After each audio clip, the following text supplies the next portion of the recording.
Hello, everyone. Welcome to Beyond Life Paranormal Podcast. I'm your host, Russell Reynolds, and we got a great show tonight.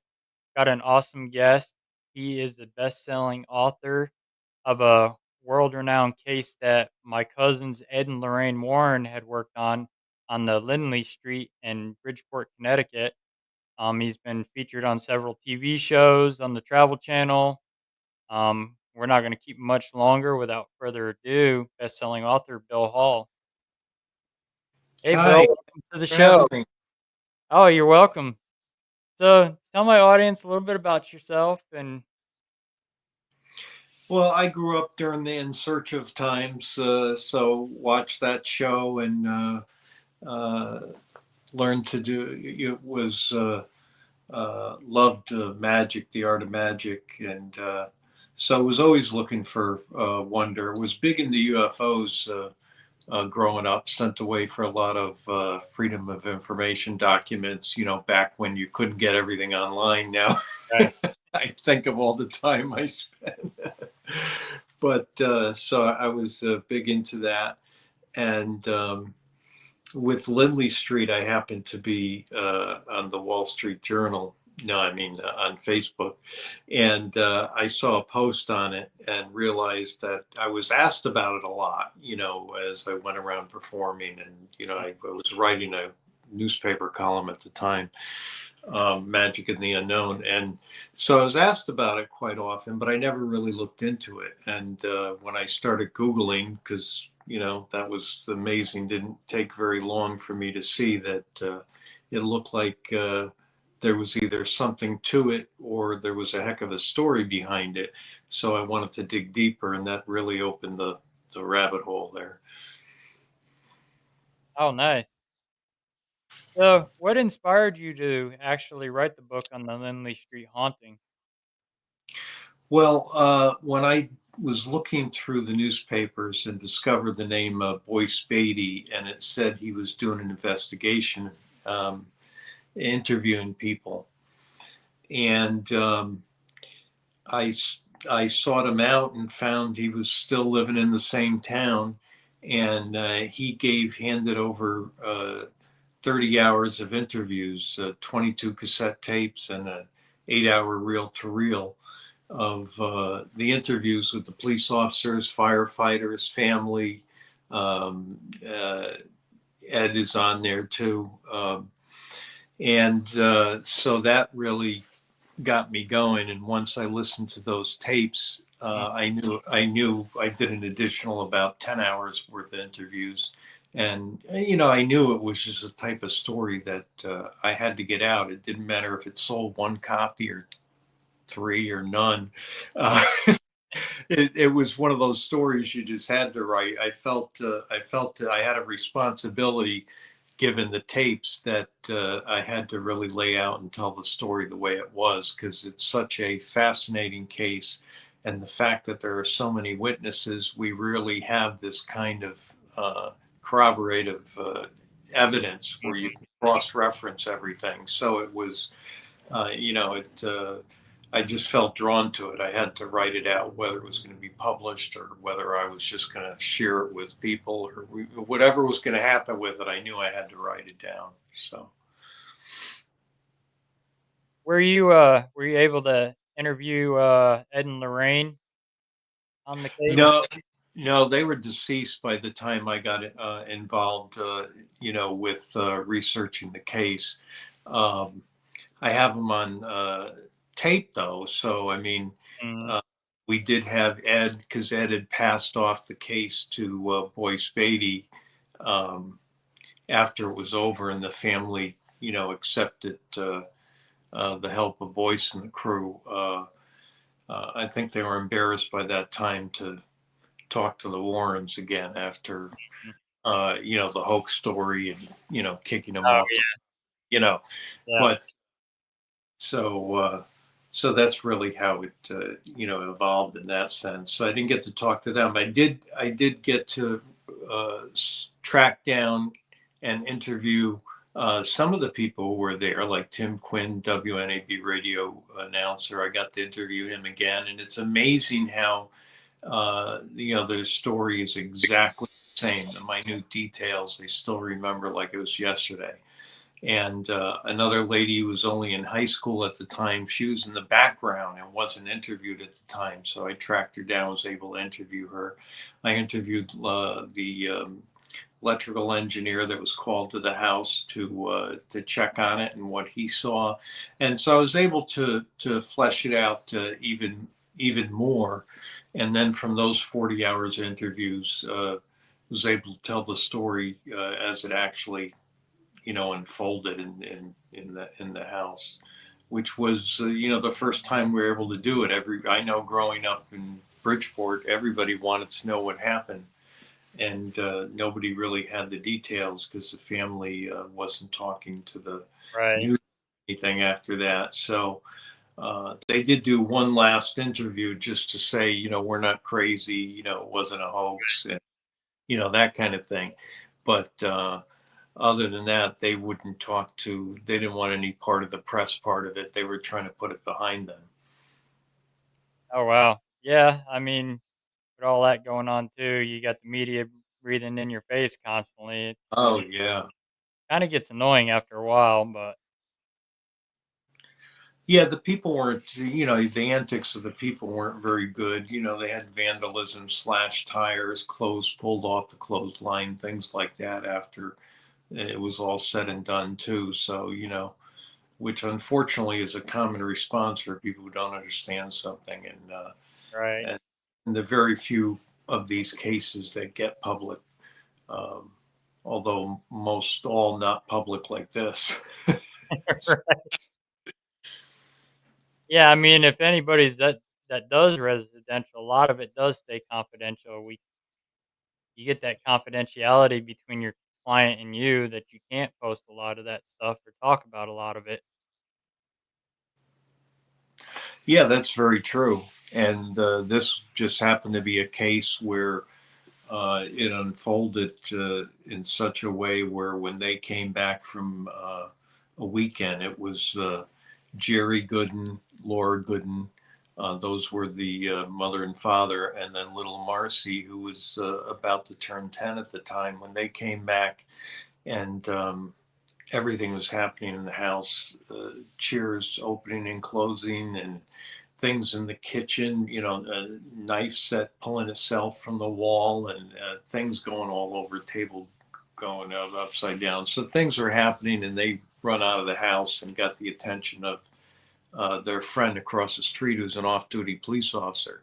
He's the one who ended up calling it in. They only called friends who were, one of them was on his way, and he may called it in too. But so then the police arrive. They don't know what to do. They call the fire department. Fire department doesn't know what to do. So they call the chaplain, and he doesn't know what to do. They call the inspectors, and this thing just starts exploding with all these cars outside the house. The crowd just swells to over 2,000 people. So it was, even in the days of no social media, it doesn't. Yeah, it doesn't take a lot for it to spread. I remember Robert Ripley of Ripley's Believe It or Not, and I believe it's in the first Robert Ripley book where he talks about if you lined up X amount of people and you just told them something, it would take only 12 hours to get around the world, or something ridiculous like that. Right. In Roswell, you know how fast that traveled. Yep. So this thing really exploded, and then once it hit the AP wire, it went around the country and a little bit outside the country too at times. So Oh, wow. Now you sent me some, book covers. We're gonna pull the first one up here.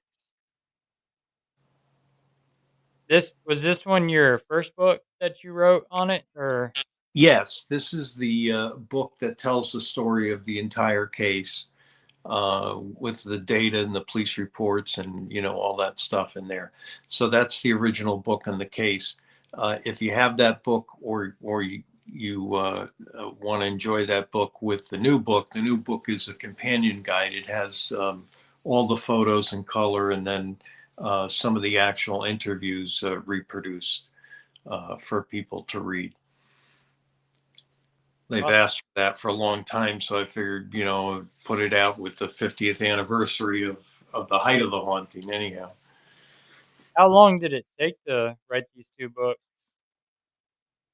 Well, the first one I had I would say to write it probably only about 6 months, but I had luckily before I started writing it, I was listening everywhere I went. I was listening to the audio interviews and converting them from cassette to digital because remember there's 30 hours I have to listen to. So luckily Right. I had already I was already listening and taking notes and all that stuff. So that was a big part of it was the research and putting all the timeline together and that sort of thing. Um, so that was very difficult. The new one wasn't difficult because it's photos and archives. It's a collection of photos and then a reproduction of some of the actual interviews. Uh, one that Ed did with Marcy, which is um, a good one. But Mhm. yeah, so that one was just for those that love the case. They want it with the other book, or they already have the other book. Then you'll really enjoy this one. Um, my Awesome. two other my two other ones are unrelated and not on this case, of course. Alright. I saw you had some TV appearances as well. You were on the Travel Channel.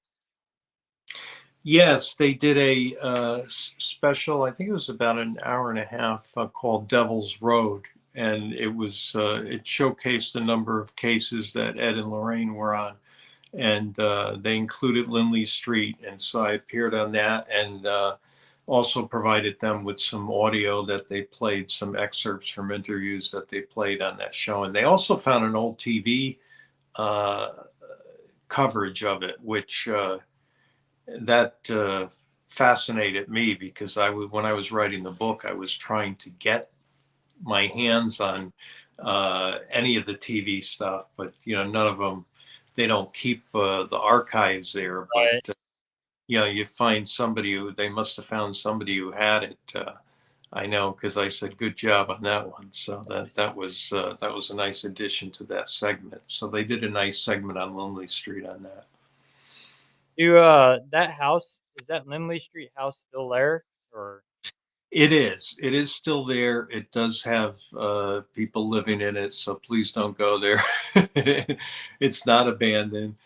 Um, there's really nothing I know of that's happened since they've been there. Although at a poltergeist, it's more of a haunted family than yeah. Yeah, it's house. Even and though the publishers like that title, World's Most Haunted House. I didn't name it that. The publisher picks the title, but they liked that title because it felt it embodied uh, the very public nature of it, and the fact that they had a series, World Most Haunted Hospitals, World's Most Haunted, Mhm. so mine came into play. I answer that just because some people say, well, why would you say it's the world's most, that kind of thing. Right. Yeah, Obviously, I could see there's people saying that. yeah, I don't get a lot of it, but I like to answer it because I myself said that when the title was told to me, and but then they talked me into it when they explained why and everything. It's part of their series and this and that. So I said, all right. Mhm. I said it's their money, so. Were you able to ever walk foot in that Lindley Street house, or Not yet. I would like to if the owners would let me. I would love to uh, just step inside. It would be really cool. yeah, I mean, yeah, it would But definitely. I Yeah, but I haven't, unfortunately. But yeah, I certainly would love to. Whatever happened to that family after they had left there? Well, the daughter Marcy, she had left, and they stayed in that house. I mean, they tried to sell it and everything, but couldn't. And they ended up staying in the house until well, Laura died in a car crash in I think '93, and Jerry died pretty much old age. I don't know if he had a heart attack or something, Mhm. but yeah, they stayed in that house for the rest of their lives, even though their intent was to get the heck out of there and go to somewhere where, they weren't, looked at that way. Right. Well, I mean, even if with their poltergeist and that energy, even anywhere they go, they're gonna create it wherever they go. Yeah, this was after it was over, though, I'm talking, but yeah, definitely true. Yeah, yeah. Uh, which is why, well, one of the reasons they didn't move. The other is financially. How do people say, "Oh, I would move"? Well, it sounds easy, but when you have a mortgage and everything, and Yeah, exactly. You can't just up and leave. right, you can't up and leave, and and it's your house. It's uh, I think they I don't want to say they weren't scared, but it's more frustrating and anxiety producing. Anything else. The things happen fast, so it's hard to have time to get scared for some of it, as you know. Yep. But then some of the things that happen were very scary to them. Like to me, one of the chilling ones was when they came home and Jerry went inside, because he would always kind of do a quick look around to see if anything happened. And he goes in there and finds that the Christmas tree has no bulbs on it, and they're all in a pile. Um, so that was kind of creepy. But yeah, they had a lot of things going on even after the press, of course, and everything had died down from the story that it was a hoax. But in my book, I even detailed the data on there. I mean, more than half the incidents Marcy wasn't even in the house for. So I tried to answer all those kinds of questions that people would have, because this case is pretty rock solid when it comes to witnesses and what happened there. Right. Linda Johnson said, "Party at Lindley Street after podcast, Bill." Yeah, I love that. We're still trying to get in there. Yeah, you're probably gonna have a hard time. I know, I like know. the Amityville house, they don't let people in there either, and Yeah, I know. I know the owner would rather me not promote my book, but I mean, there's nothing I can do about that. I've been promoting it for 11 years. I mean, I can't. I mean, he should have knew when he bought the house. I don't know. yeah, I don't. I don't know if he didn't know or he knew and just said, "The heck with it. Everybody has to leave me alone," or what. But he says well, after I don't know if after Connecticut has that law, do they?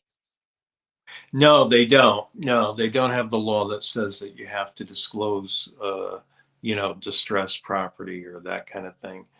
But still, if you Googled it or did your research, one Google the address and it would come up.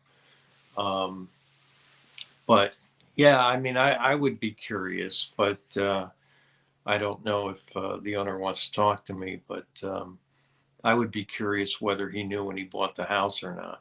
Right. Yeah, because he may Didn't know. I feel bad. Somebody should have told him. His realtor should have told him something. But he may not know, and he just figured it was just a house, or that happens quite a bit. I've noticed with a lot of residential, they'll buy a house and they're not disclosed. Missouri's the same way; they don't have to disclose any of it.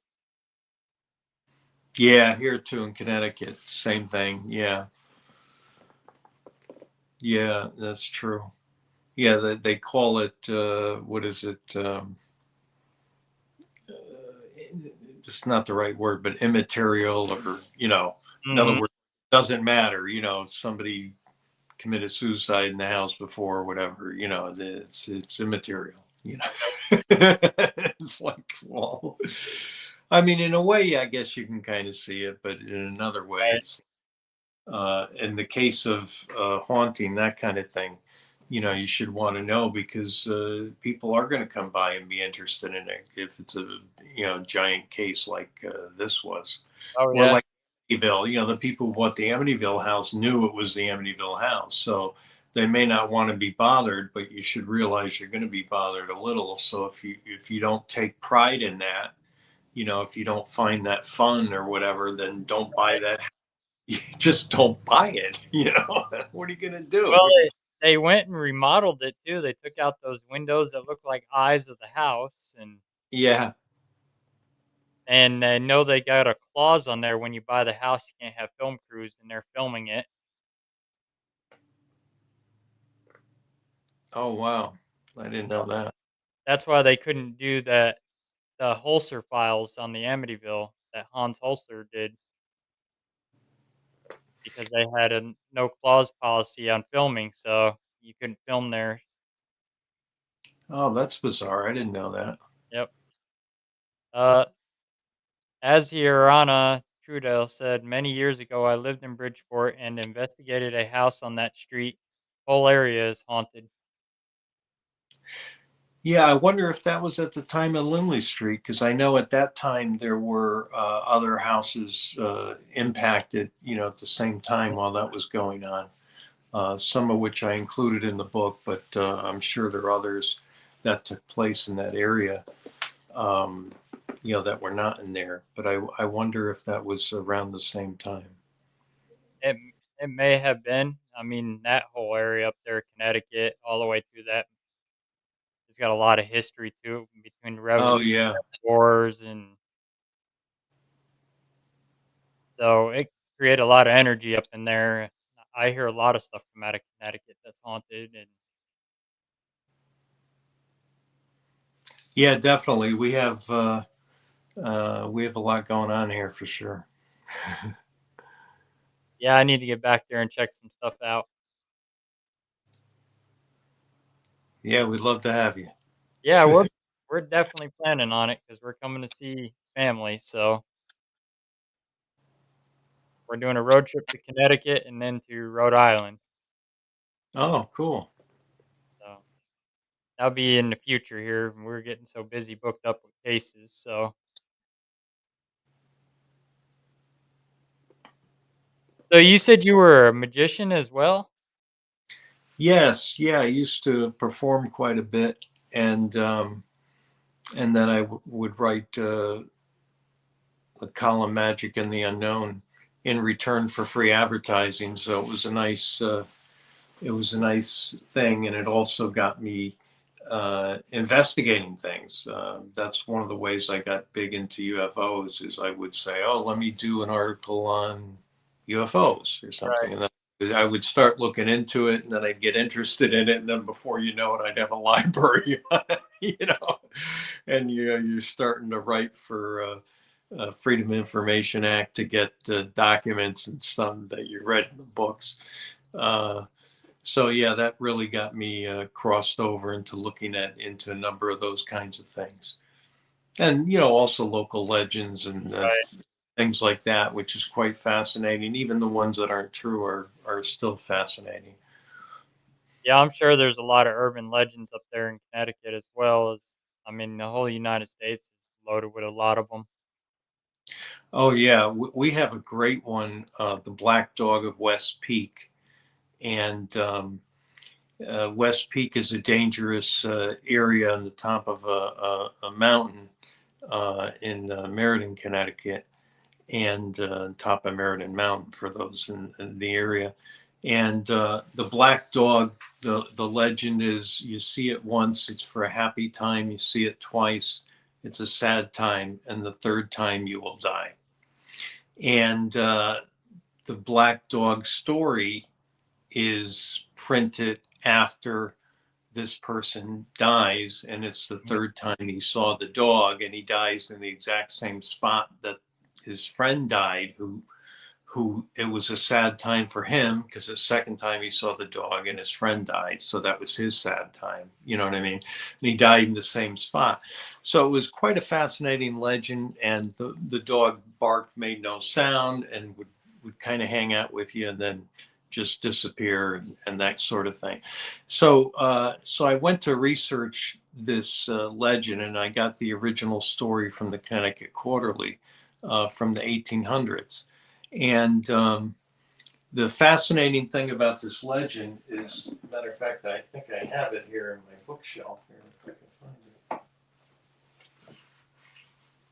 find I shouldn't have tried to grab at it. That'll be an hour later. I'll be coming back with it. But anyhow, um, the Black Dog story is written about in many books on the paranormal, especially ones on Connecticut lore and legend and stuff.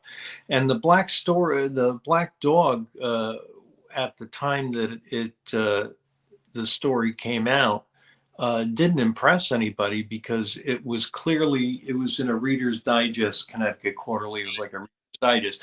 It had some true stories, it had some fiction stories, it had poetry, it had all that kind of stuff.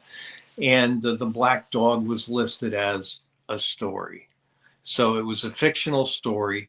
But what made it more fascinating, which made it confused by the later generations that found that, is that the guy in the story, W.H. Pynchon, he used his real name, so he really was a geologist, and his friend really was a geologist. And so the two of them go into this mountain to look for gems and everything. It made a lot of sense, and a lot of the way he described the area and the stones and everything, because he was a geologist, there was a lot of truth to it. But if you did the research, you could also cross-check this by discovering that W.H. Pynchon did not die as was said in the story, but Mhm.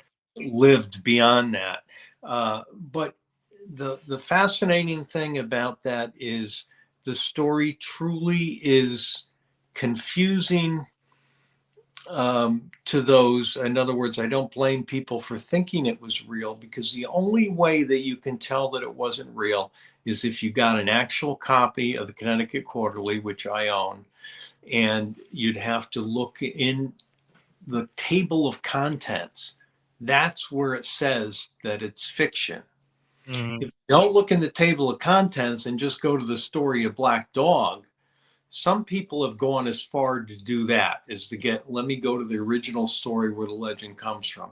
Most didn't, but some did. But when you go to that, if you're looking at it in the library, for example, they'll bring out a giant book or something. You probably won't go to the table of contents, or you flip. If you don't look at the table of contents, you won't know it's a story. So, I mean, that's an example of an urban legend that at first fascinated me. I was quite taken by it, especially when I did the research and find out that this guy was a real geologist. It was looking really promising, and then to find out that no, it's just a story that wasn't that popular at the time. But this guy got the story published, so he was happy and went on his way. Right. That's sort of like the Slender Man story too. Oh yeah, yeah, yeah. That's scary times we live in for the when it comes to that. Mhm. Yeah, I mean, we've got them here too. We've got a cemetery out here that's got an urban legend attached to it. If you see the blue light, your car don't start.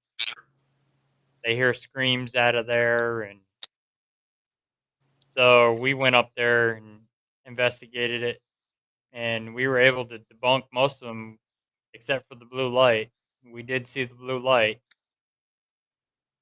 and our car did start though, even though we Well, you did. figure, who goes to the cemetery? It's usually not people who have great cars, right? It's Yep. like, when I was a kid, I was always at the cemetery in my car, and it's a 50-50 chance it's going to start no matter what night it is. I'm being a little facetious, but you know what Right. I'm saying.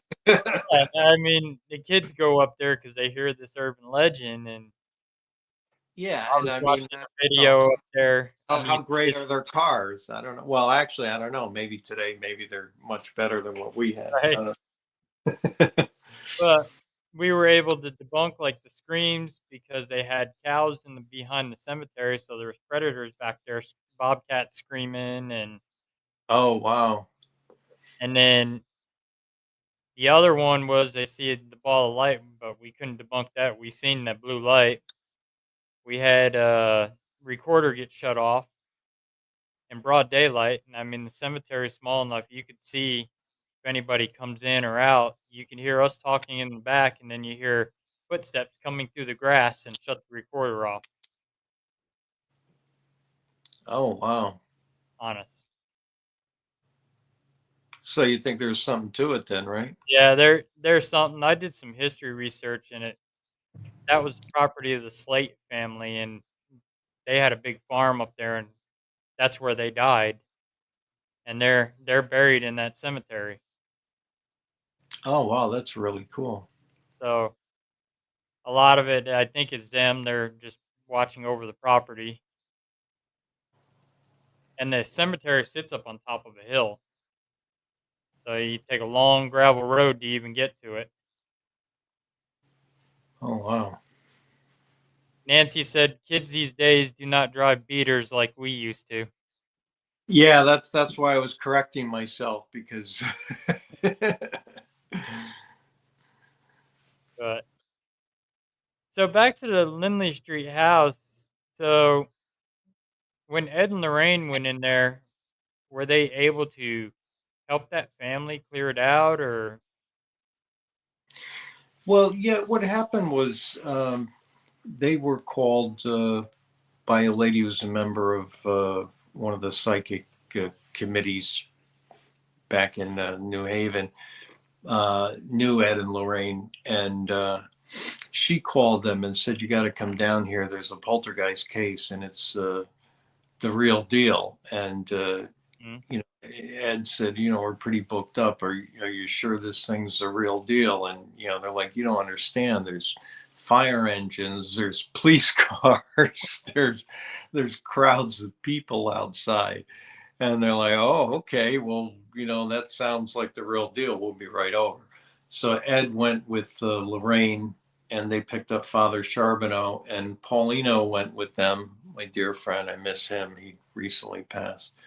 Um, but Paul was actually supposed to go have dinner there, and you probably know Lorraine was an amazing cook, I'm told, and so he's quite looking forward to that dinner. But instead, he got thrown in the car to go with them to Lindley Street. So they all went there for that reason. The family did not know, never heard of the Warrens. But they figured everybody else had tried to help. The police were there, the fire right? department was there. He figured if they want to help, let them in. So they let the Warrens in, and Ed gave the advice of, if there's a lot of activity in a room, everybody get up and go to another room. Yeah, Which is good advice. Um, and but basically, I think besides, I mean, Father Charbonneau did some prayers and stuff. I don't think much of that was of any help, except maybe to the family. I think mm, comforting the family was a big part of it. I know Ed, Lorraine, and Paul and Father Charbonneau saw quite a bit in that house. They were there through the heaviest activity, including the figure that they saw in the basement. And witnessing Marcy getting picked up and thrown across the room. And that was like a room full of people. mhm, Um, so people who doubt the family, or they're skeptical of Ed and Lorraine or whatever, no matter what your belief was, we're talking some of these things were seen by 10, 11 people. And surprise, I mean, the house is right. just, it was small, but it was, filled up with these people. So you have witnesses as the radio announcer, the guy from the radio station, you've got the police officers, and you got the family, you got friends, you have all these people, and things were happening in all of the rooms at once too, which that fascinated the police quite a bit, because they of course are always on the lookout for who's Yeah, doing. At yeah, first they were, anyhow, until they realized what they were dealing with, that they were seeing things in every room happen at once. And they look over at the family, and they're talking to Ed and Lorraine, so they're not doing it because they're all talking in there, and meanwhile stuff's happening in the other room. So it was yeah, but that's how they got called into it, and they were there for the height of it, until they decided to tell the hoax story, which kind of fell on their lap. And and was their way to get the city back, basically. Right. Did they ever figure out what that figure was that they seen in the basement? No, other than poltergeist, however you want to define that. But I mean, no, they said I didn't have a face or anything, but it was a shape, and there were entities that appeared there several times, usually as a gauzy kind of shape. Um, and Paul believed there was four of them. I think Lorraine had mentioned four also that had. I know when Paul put Marcy behind him to protect her, and they came around him, and he put his hands out, and he felt what felt like bone structure, Mhm. and that really threw him because he was thinking these things were demons or something like that, and Yeah. he felt this was very different. It was almost bird-like, he said. Um, so he was very surprised that it had some sort of anatomical structure to it. But they got around him and picked up Marcy and threw her across the room.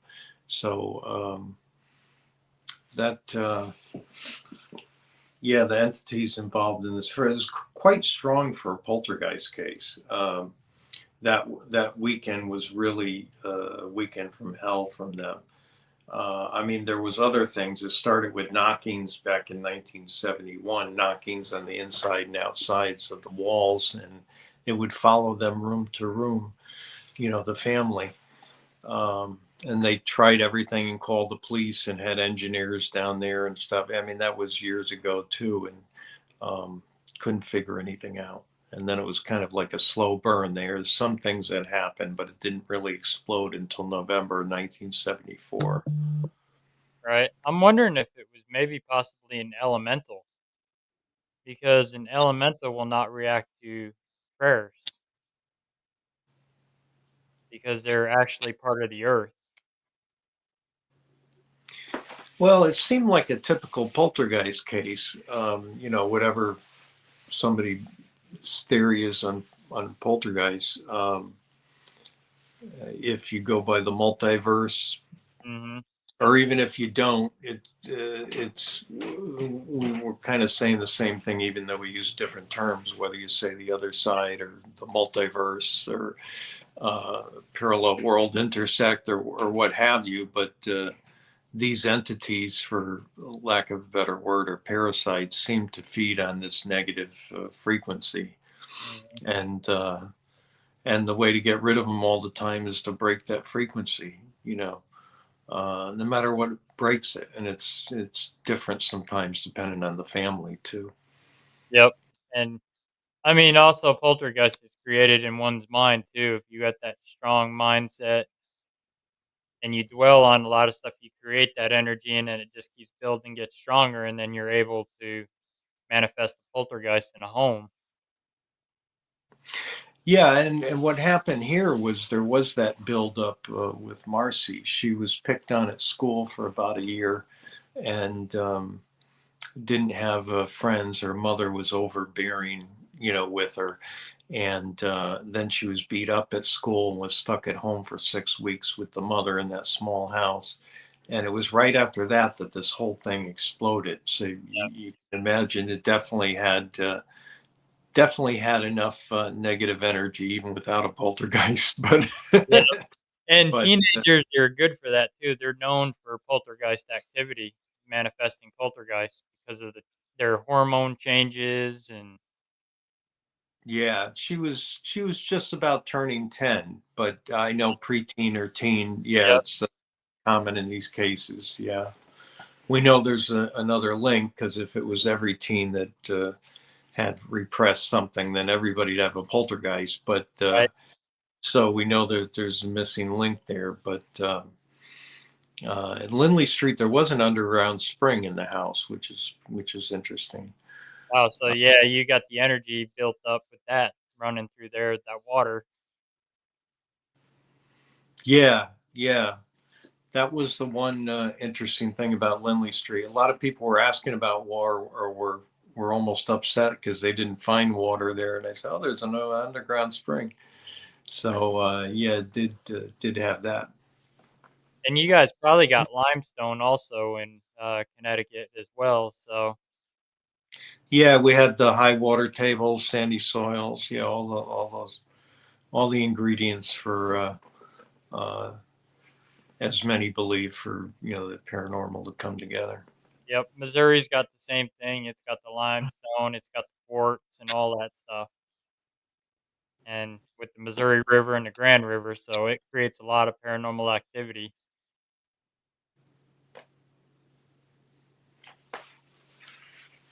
So Sounds Connecticut. yeah, yeah. Except we have higher taxes though. So you Oh, I grew up in New York, so I know what you're talking oh, about so there. yeah. Yep. Yeah, I've been out here going on 13 years now, so and I don't miss New York. I miss some of my friends and family back there, but I don't miss the taxes and all that back there. Yeah, yeah, I don't think I could live there. Yeah, not in the city anyhow. Yeah, I lived out even out in the country, it's bad too. I grew up in the Catskill Mountains. Oh, yeah, there's nothing there, right? Yep.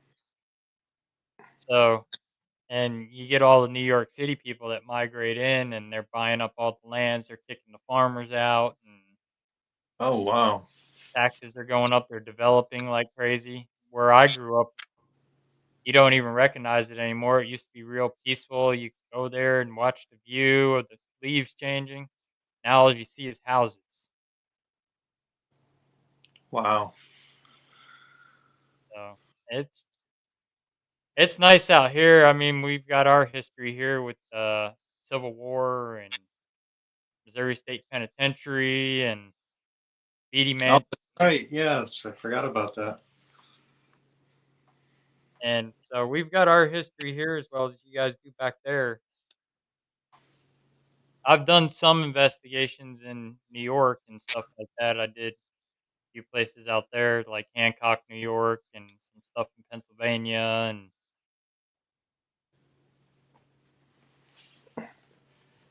Yeah, Pennsylvania is a penitentiary. yep, Uh, Eastern States. yes, yeah, that's the one I was thinking of. Yep, that was old Al Capone's stopped in prison for a while before they shipped him to Alcatraz. Yeah, very cool. So, what are some of the other books that you had written? Um, my second book was Haunted House Diaries, which is a very haunted area in Litchfield County, up near Groton there, and not Groton. Uh, maybe it's Groton. No, in Litchfield County. So it's near Litchfield actually, Okay, and um, that whole area. But there's a farmhouse that was there since the 1700s, and it's just like a paranormal circus. It's just a really the kitchen used to be a general store. The land is just mhm, incredible, and so that was quite an investigation. And the lady of the house kept a diary of every things that happened in the house throughout the years. So the book consists of the diary plus our investigation in the house and what we caught um, on on audio as well as pictures. There were some things we didn't catch, which I was not happy about, but we weren't quite set up yet, and we saw that's this usually shadow go across. Well, I'm like, you got to be kidding me! that's usually when it happens when you're either setting up and you're not ready yet. Something will happen, and then once you're set up, then it'll quiet down. Right, right. Um, of course, I guess it's just for.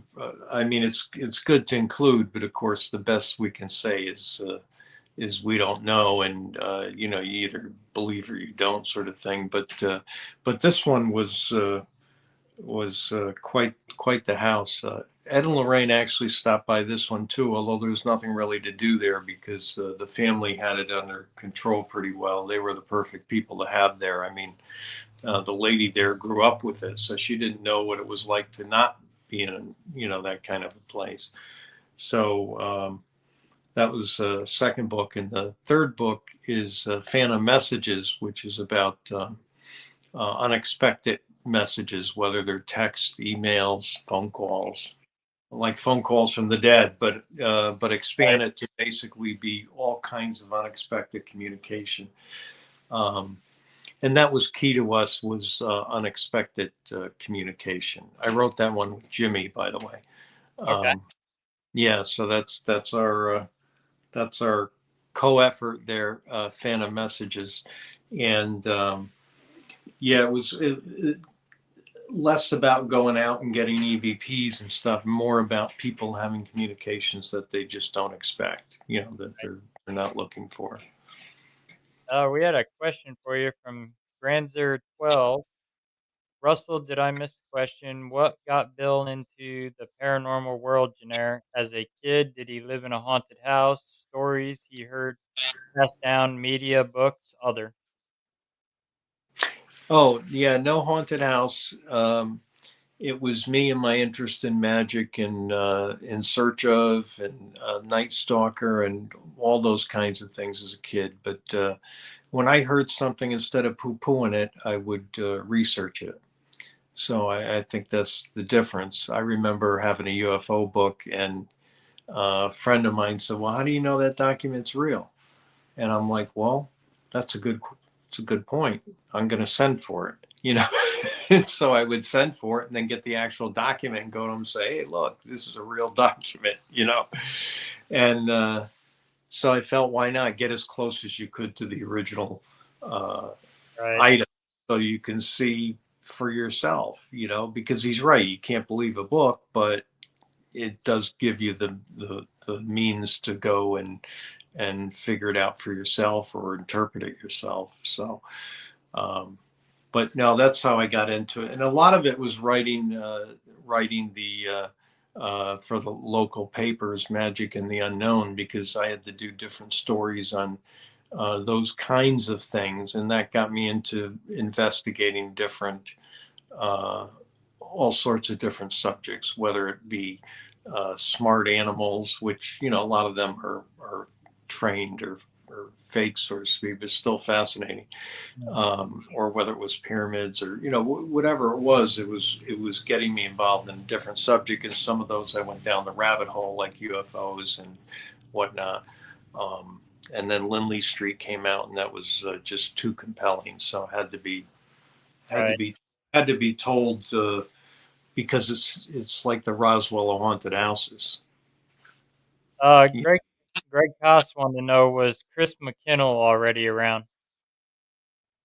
No, no, he was not there for it. Johnny Zaffis was there as a little boy, but Lorraine wouldn't let him in the house.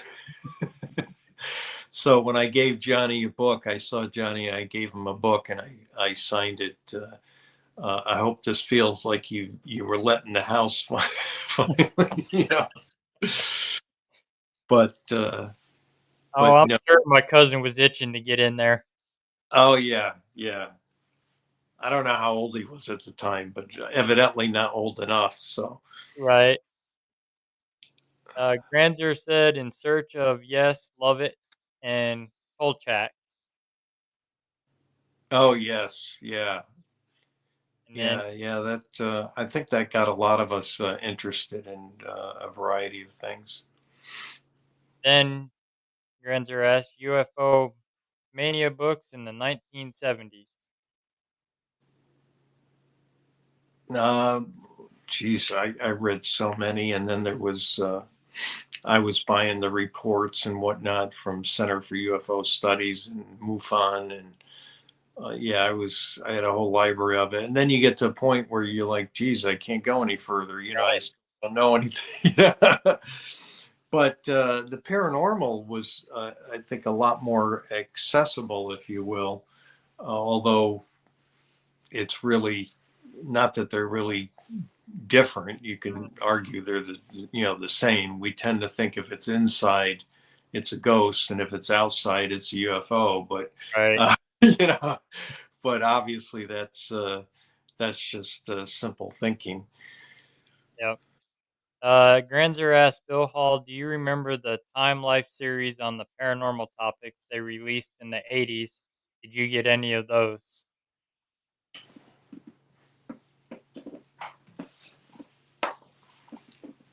Yes. Here's yeah, I got the set of them. And that's one just right off the live bookshelf there. But yes, I did. Surprised you remember those, but that's how I remember them. Very well done. They're very well done series. Yeah, I I'll have spent to all. check 'em out. I never read them, so I'll have to check them out. Yeah, I mean they're general, so maybe you wouldn't get as much out of them now. But I mean Right. they were well done. You know. Granzer said, "Wow, those are rare these days." Yeah, they probably are. Yeah, I mean I bought them used. Well, did I buy them used? I might have bought some of them used, but I had some of them right when they came out. I remember because I had them coming in the. I think they sent them in the mail every so often. Like the record club, but you Right. couldn't. You know, Yep. probably still owe them something. Probably. I used to be part of that because I used to be a DJ back when I was younger. I started DJing at the age of 13. Oh wow. So, and Linda said about Chris McKinnell, he was a little kid at that time when that Yeah, case. that would make sense. Yeah. Yeah, because he's younger than John. So yeah, that would make Chris little kid then. Yeah, I don't remember him mentioned. I don't think he was there as a little kid, but I know Johnny was there as a little kid. Well, he was there at least for a little bit, but Lorraine wouldn't let him in the house. Linda said Bill's book on the 966 Lindley is my all-time favorite, and I highly recommend the 50th anniversary companion guide with the pictures is great. Oh, thank you. That was very nice. Very sweet of her to say so. I'm glad you're enjoying it, and thank you for the kind words in the book. It was a lot of work. It was like writing a soap opera. What was interesting is I was able to get some of the people who were there to actually read um, parts of the manuscript that they were there for, so Mm, that they can make sure that I got it right and that I got everything in the right order and the timeline correct and everything. So that was a unique experience, is to be able to do that and still have so many witnesses, because a lot of them were not with us anymore. But to have it preserved on tape, uh, you know, 8 hours of police officers and yep. 13 firefighters and priests and onlookers and friends and family, and just have them all on tape there to be preserved. And it was these interviews were done like right after it happened too, so um, you had very good detail to them. Uh, Granzer asked Bill Hall, which UFO sighting really pulls your attention? No matter how many times you hear it, it still grabs your interest. Hmm. Boy, that's a good question. Besides the obvious Roswell, which we know something happened, and is confused as to what, I think, after all these years. But um, Rendlesham Forest is that one is very, very compelling. That's a really compelling one. Um, Another really compelling one is the Gulf Breeze sightings. I had a VHS tape of some of the filming that was taken, and it was quite convincing. Yeah. Then he had another question: which is the best documented UFO encounter? A, an imminence incident. B. Isle 1628, C. Rensham Forest, D. Tehran 1976. Others you suggest. Wow, that's that's a tough one. I mean, besides the obvious Roswell, I'd say Rendlesham Forest, but um, Roswell, I think, with Major Marcel's, uh, I don't know if anyone paid attention. I mean, he went on video and it's on the internet, and basically before he died, he said, he said the truth about it. Mm. Um, you know, you can't get much more than that. So, Oh yeah, definitely. Uh, Asiana said, "Wise? That's address 666, not 966." I know a lot of people say that or think, Jesus, that nine just falls over, then we'll have 666. Right. Yeah. I've got a buddy that goes out. He's part of the CE5. He goes out and he does communication with the astral beings through meditation, and he'll call them down and communicate with them. Oh, wow. Amazing how he does it, and they've had paranormal teams out there with equipment too to kind of back it up, to back the energy up to see if what they were calling in.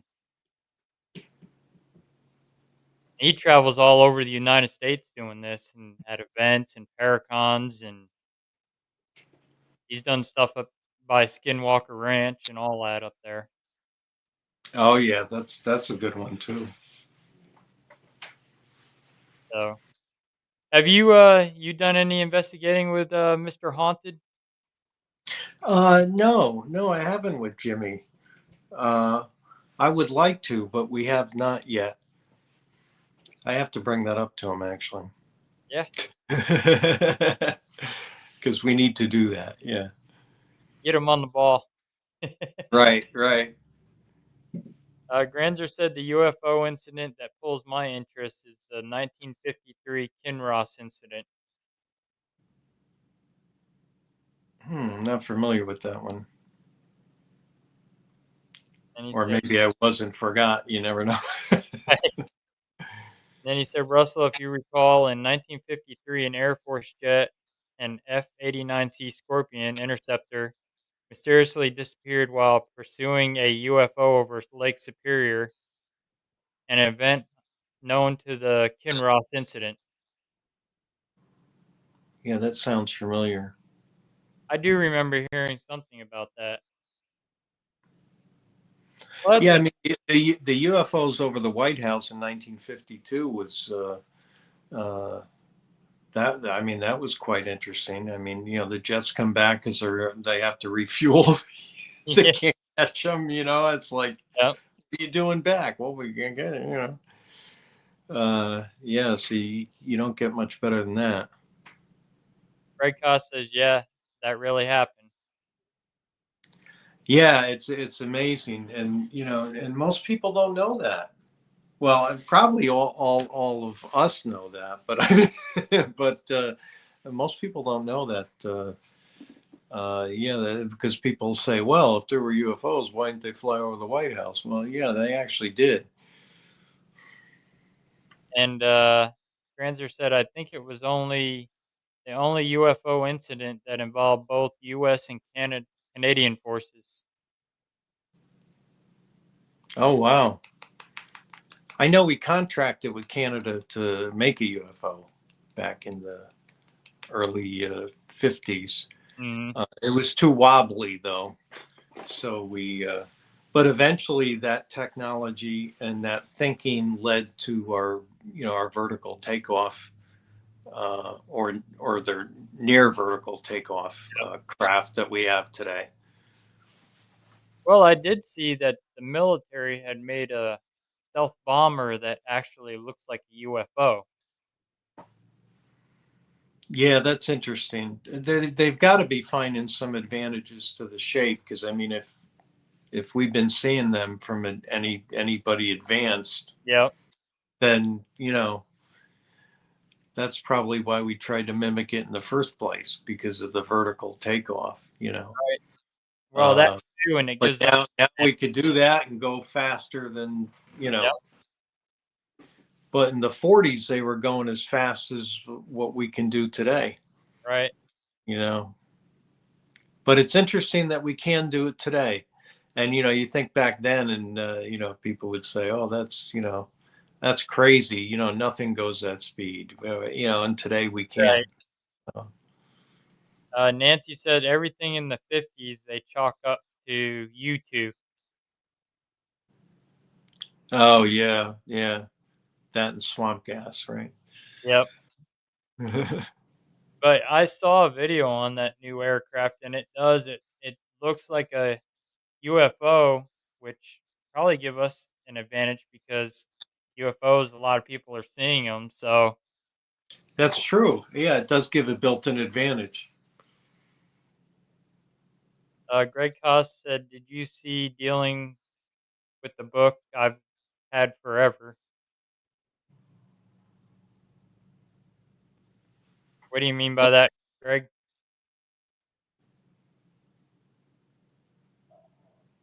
Did you see the dealing with the book I've had forever?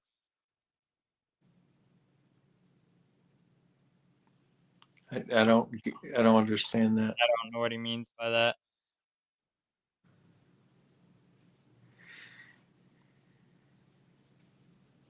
He said above. Let's see.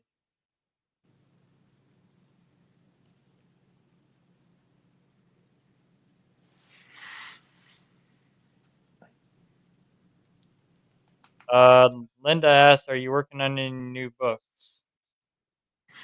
Not at the moment, but well, I actually got part of one written, um, but I'm not sure how I want to do the rest of it. But I definitely want to explore the cryptids a little bit more. Oh, nice. Yeah, Yeah, that's a topic that is starting to get a lot of talked about now. Is the cryptid stuff. yeah, yeah. So there's some fascinating cases out there.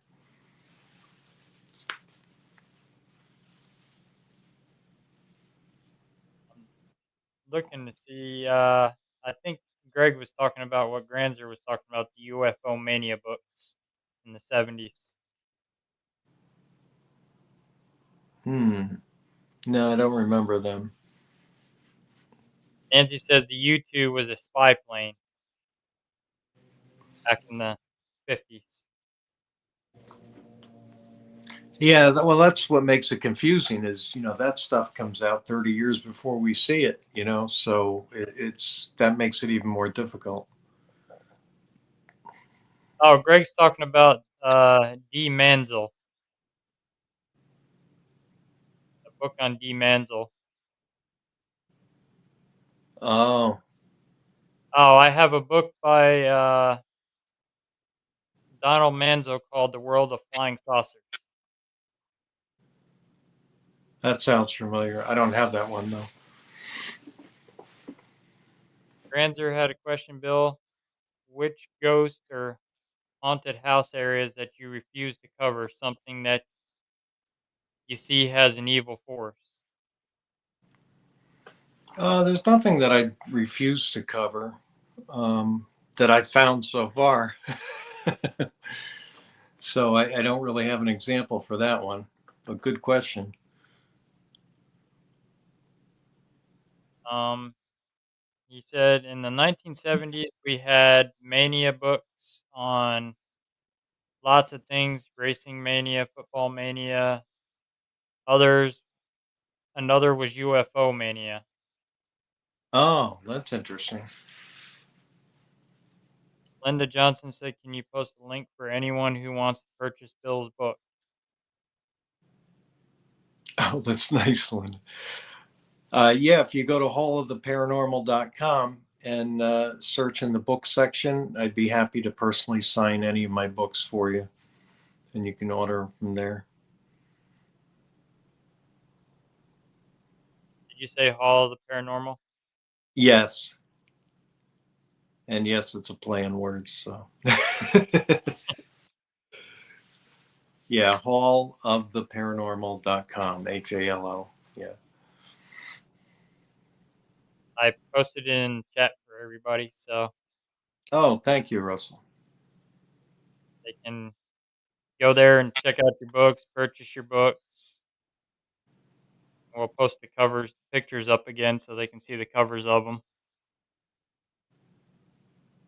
Anybody that just tuned in, make sure you check these books out. They're awesome, especially that case that Ed and Lorraine worked on. That was an awesome case.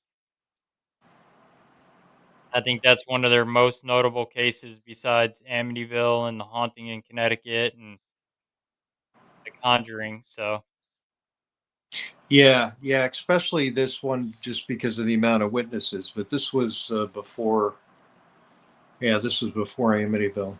Yeah.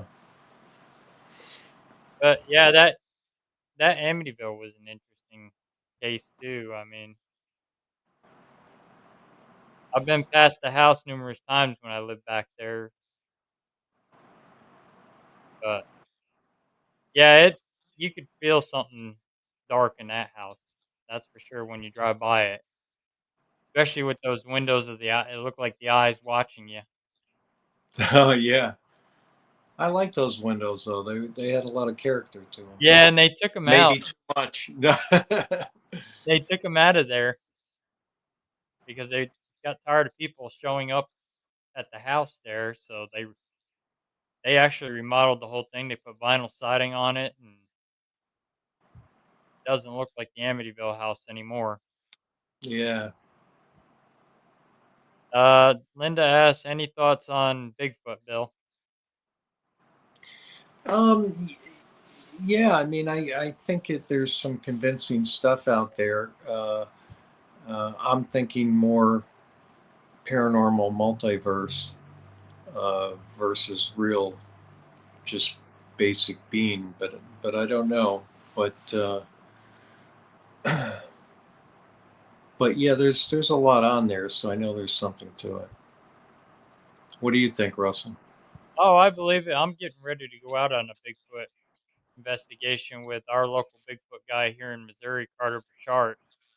Oh, there you go. So you know, yeah. Yep, he's got more than 1,000 reports published for the state of Missouri on Bigfoot sightings.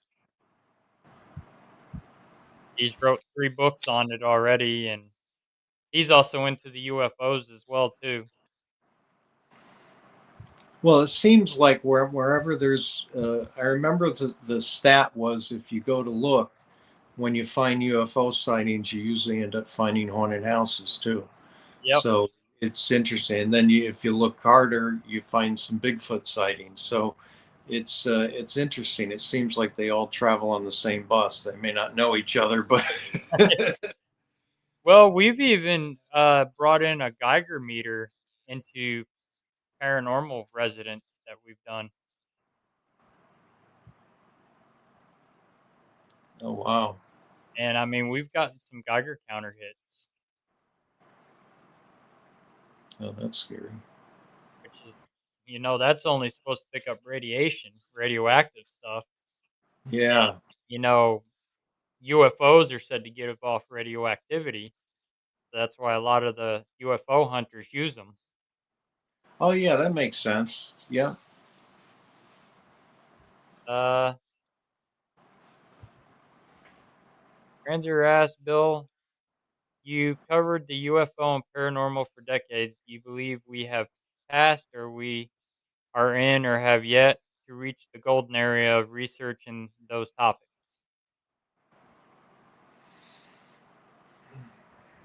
I think it's gotten a lot better, especially by the um, I don't want to say government's more willing to disclose, but it seems like a lot of stuff's getting out Right. there. Um, I remember when NSA used to be above the law, and now it looks like they got their hands strapped. Yep. You know, the black budget used to be a real easy thing. You spend the money the way you want, you know, Right. but I think those days are over, you know, which, He which there's some good to that and some bad to that, depending on right. how it's managed. But, you know, Granzer asked Patterson Gimlin film fake or nah?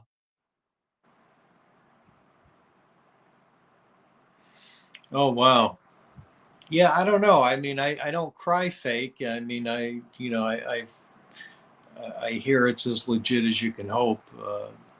That's, I think, some of the trouble with some of this stuff. But I've seen films where uh, a Bigfoot is captured on camera where it's wading through where crocodiles are or alligators. So I mean, you know it's not somebody in a suit because they wouldn't be doing that.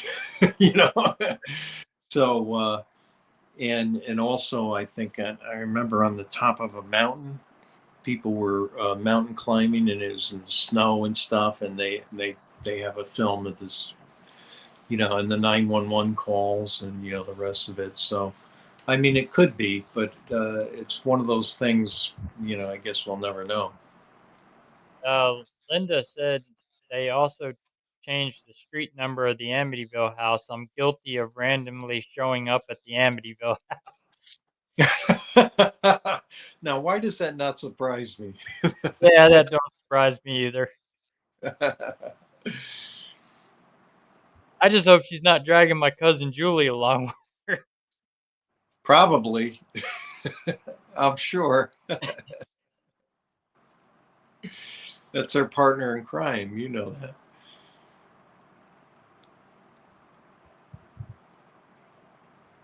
Hello, we welcome all paranormal communities to join us tonight. Live open panel.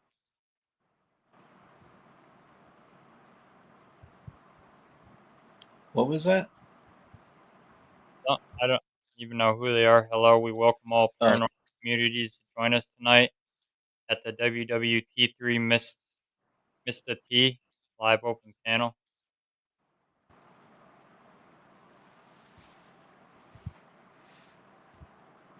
Don't know. hmm. I don't know why he'd be coming on somebody else's podcast advertising that. I know. I know. That was weird. Speak of the devil, there he is. Mr. Haunted himself. Mr. Haunted is here. Yep. My favorite co-author. Greg says, Bill, I'm trying to tell you how old this book is. He's had it since the 60s. Greg has. Oh wow, Linda says, Julie is my BFF for life. that means she's gonna be there.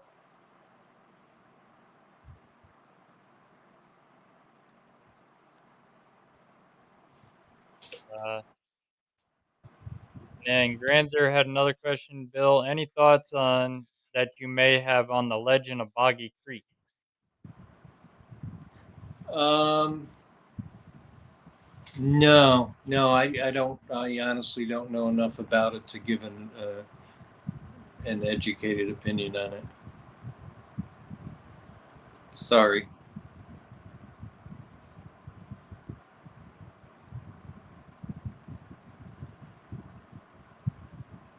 And Linda says we have a star in our presence. Jimmy. Is that Jimmy? Yep.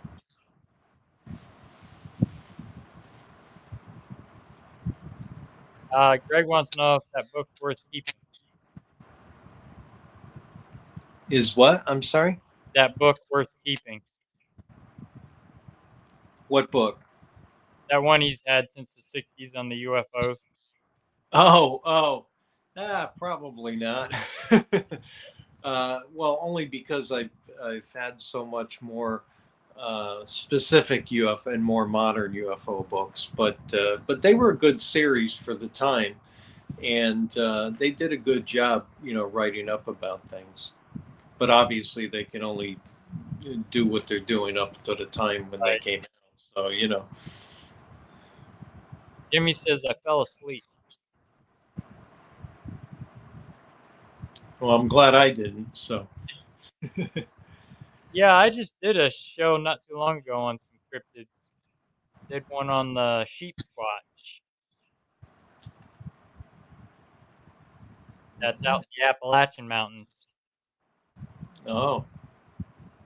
Supposed to be a ram-looking creature with long hair like a Bigfoot, and it's got ram horns, and it likes to ram things with its head. And Oh, wow, that's cool. I think I've heard of that. I can actually show you.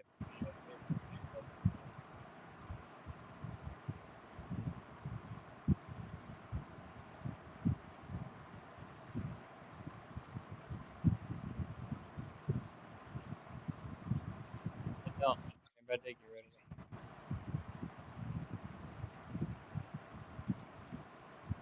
But it's supposed to be one of the big urban legend cryptids in the Appalachian Mountains. Hmm. Squat.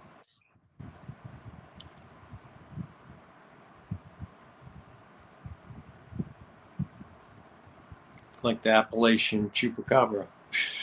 Yep, yep. I don't have it, but I can show you another one. This one is supposed to be our native Missouri Bigfoot. Oh, wow, a lot of hair. They call that the Momo monster. It's only got 3 fingers on each hand and 3 toes on each feet. And they're supposed to be more aggressive. They're not as tall as an average Bigfoot is. They're a little shorter. They're supposed to be more aggressive.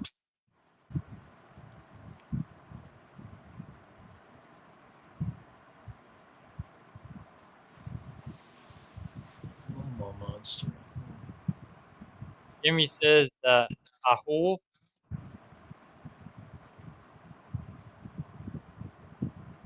Jimmy said what? the Ahul,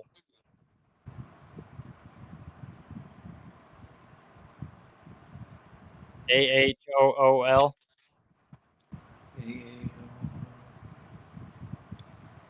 I don't know what he's talking about. Linda says sounds like the people who live in the Appalachian.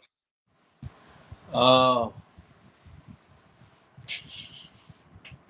Granzer says I have to get Bill's Hall's book on the world's most haunted house. Yes, that was super interesting, but where I lived, we didn't talk about it much.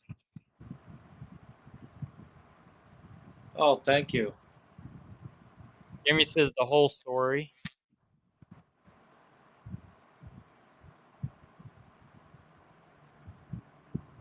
And Linda says I want some of Bill's cookies. Yeah. The cookie story. Yes, I've been waiting for Girl Scout cookies for a long time, and they came, and I ate 10 of them. Yeah, I think Jimmy just posted something in the chat about that. Ask Bill about his cookies. Oh, uh-oh. Yeah.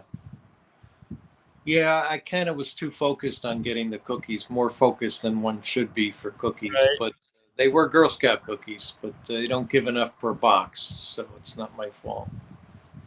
Granzer had another question. In the 73 Lindley Street haunting still being investigated, apologies. I don't know if the house still stands.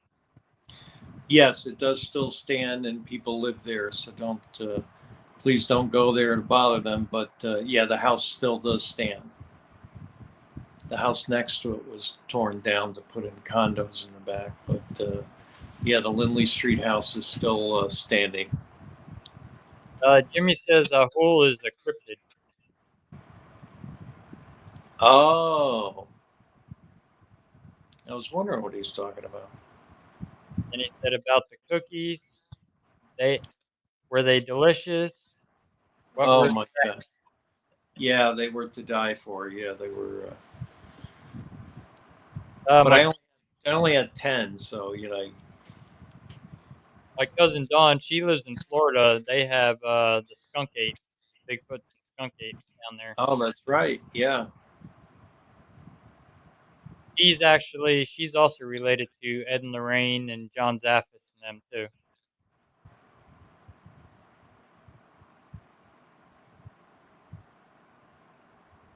Granzer says, I was going over there tonight and see what is going on.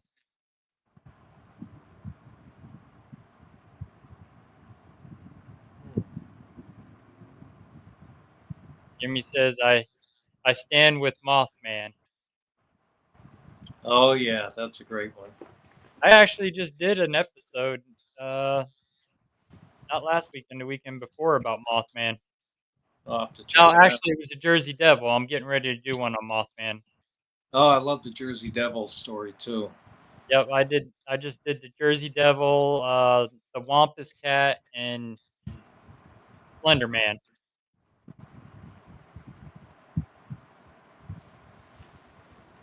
Did you have Nick on? I know he wrote the book on Slenderman. No, I just did a thing myself on it. Talked about it. Read some reports of sightings of the Slender Man and the story on them. And Yeah. Jimmy asked Bill, "What's the story about the little boy who talked to aliens on the phone as a kid?" Oh, yes. That's out of Phantom Messages. Yeah. Um, that is a.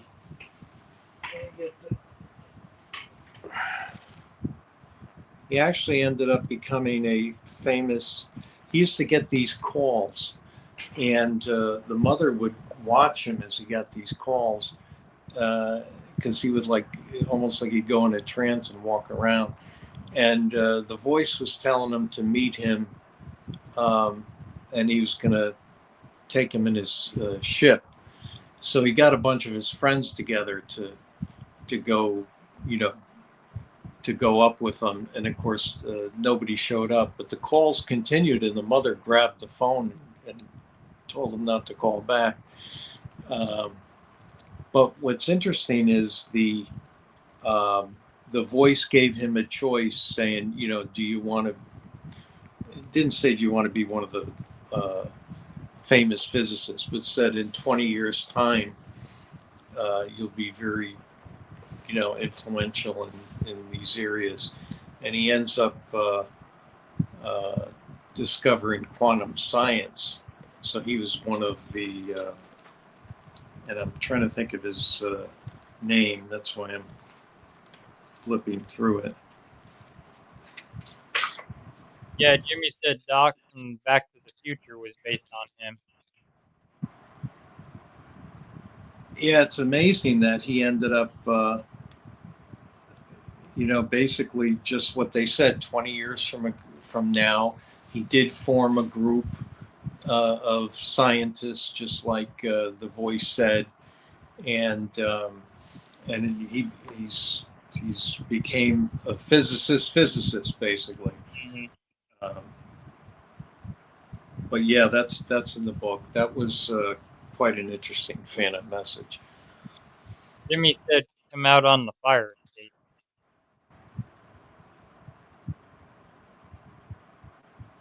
Oh yeah, that's where he was going to meet the UFO.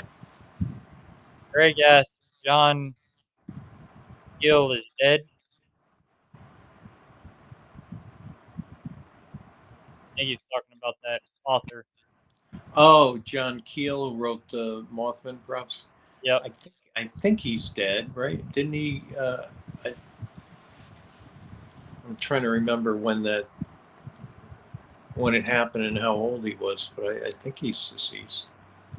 Jimmy's messing with us now. He wants to know what's your favorite Brady Bunch episode in detail, please.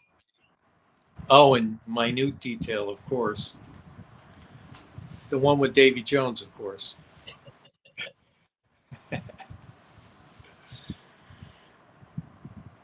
So, Anybody else got any questions, feel free to post them up. Jimmy goes, I'm not even kidding.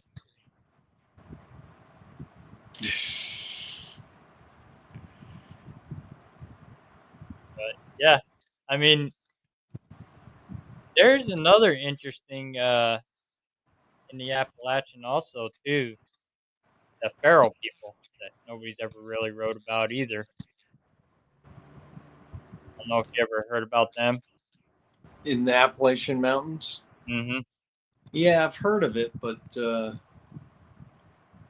yeah, you wonder what they're talking about. They say they're like old miners that escaped the war. They were living in the mine shafts and they're cannibals, and Ugh, I didn't hear the cannibal part. that's supposedly what they look like.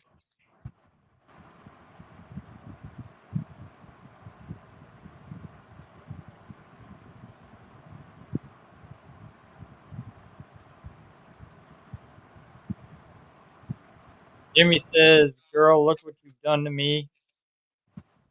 And then he says, "Me and my whole world."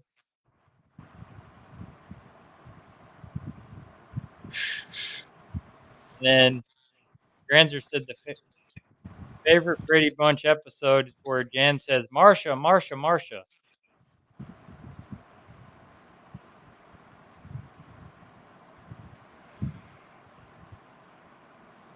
I think Jimmy's looking for a lot more detail than that. I think he is too. Bill Hall, what about the case in England with time slips?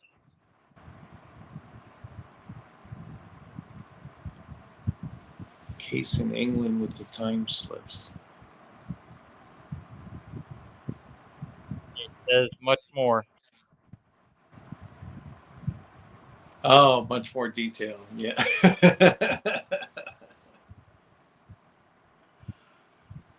I need to get Jimmy on here. I asked him one other time.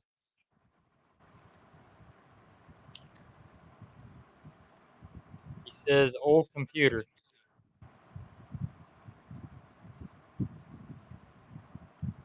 Yeah, I'm surprised he's awake. He must not. Well, that's he probably doesn't have work tomorrow. Maybe. Granzer said Bill Hall said he wants to get into cryptogenere. Any cryptids that stand to you that you may start off with? Well, two that I'm very interested in, and one that I started to write about was the those little people that, as a matter of fact, Ripley had owned them at one time, and he ended up, I think, selling them, and they unfortunately became lost. But those are quite fascinating. And the other is in more of the paranormal genre is of encounters with trolls that seem to have the same, um, the same characteristics. Those are two that come to mind that are really interesting. Linda asked, off the subject, but Bill, did you watch Land of the Lost as a kid too?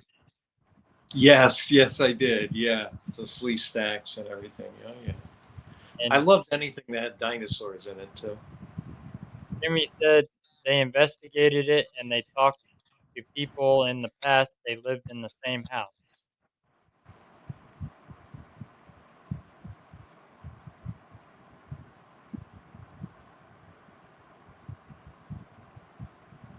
I don't know if he's talking about Haunted House Diaries or something from Phantom Messages. He's quizzing me though. Yep. Franzer said, I always liked the nameless thing of Berkeley Square. Read that is like an octopus type creature runs around floor, so victims are creeped out, scared. Then the nameless thing will jump on a person, usually their leg, and try to bite them and hold them down. And any other person there is so scared they just run out of there. Well, that's a friend when you need him, right? Yep. Jimmy says, Oh, Donaldson, the Donaldson messages. You ever hear of that case, Russell? "Oh yeah, I've actually heard of that." Yeah, that case where they are communicating, which what appears to communicating by computer with somebody in the past, brings a computer home and finds an old file on it, and yeah, that's a fascinating case, and the I read the book on it, and it's so bizarre that if it was fake, they would have did a better job Right. making it. Because to tell the truth makes you sound crazy. I think they even had said that, and we're sorry they talked about it because of that. But yeah, the Dodlinson case where they're, I like the one where uh, they put a piece of paper there and it comes back like all aged, Mhm. and yeah, the Dodlinson messages all by computer, and it was like it was in a different language, like old English, and they were having it translated by a teacher, that friend that he knew at school. Right. The messages just kept appearing, and yeah. Uh, Linda asked Bill, "Is it true that Bob Crane from Hogan's Heroes once lived in the 966 Lindley house?" Yes, that is true. Yeah, he did live there during his DJ days. Yeah, some say that would be enough to haunt the house. Yeah. If you watched him on Hogan's Heroes, definitely. Yeah. Jimmy asked, "Who would you want to portray me and you in a movie?" Oh boy, that's a tough one. Uh, Maybe George Clooney. No Reeves can portray me. George Clooney could portray you. How's that, Jimmy? I get the younger one though. See, I'm gonna look young. Yeah, you put the age on Jimmy. Yeah, no, I know. Yeah, that was trying to make you fail. He's laughing. Jimmy should just star as himself in the movie.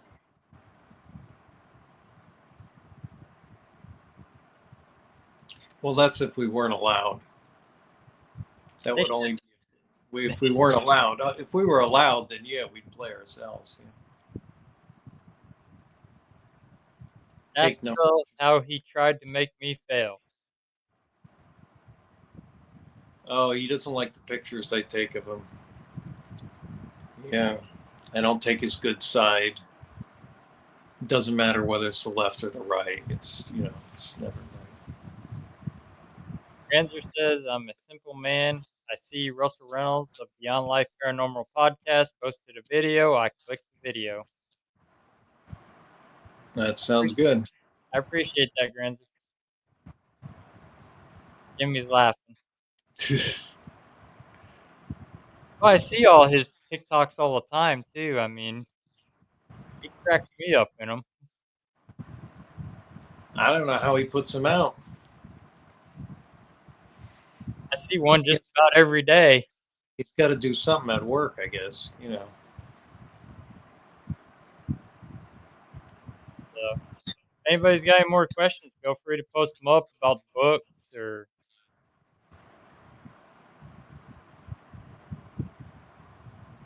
I did see Granzer said something earlier that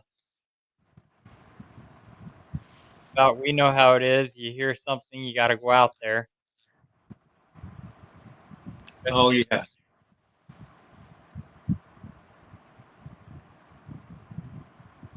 yeah. He says Bill Hall and Russell, you know how it goes. Once a place is known for being haunted, people want to take a drive this minute. Oh Yeah, yeah, that's very true. That's why I'm curious as to whether they knew it was haunted when they bought the house or not. You know. that's what I'm thinking. I'm wondering if they didn't because the real estate agent didn't disclose it, or For instance, we did a case here in Missouri. These people are from Connecticut. They bought a house here sight unseen. They just bought it off the internet, seen a picture of it. So they bought this house. House needed a lot of work. Well, they call us in because they're experiencing paranormal stuff going on in the house. And come to find out, the place was used for a drug house at one time. It sat abandoned for a while. Kids were partying in it. And the previous owners were doing some nasty rituals. They were torturing animals in the basement. Oh my God. Well, no wonder the realtor is not going to tell them about that. And the place was built in the 1800s, and it had a lot of activity going on. And we got had some secret rooms they built where they were stashing people. The I love secret rooms. Well, not for stashing people, but the grandfather, he was a real pervert, and he would get these young girls and lure them in there and kidnap them.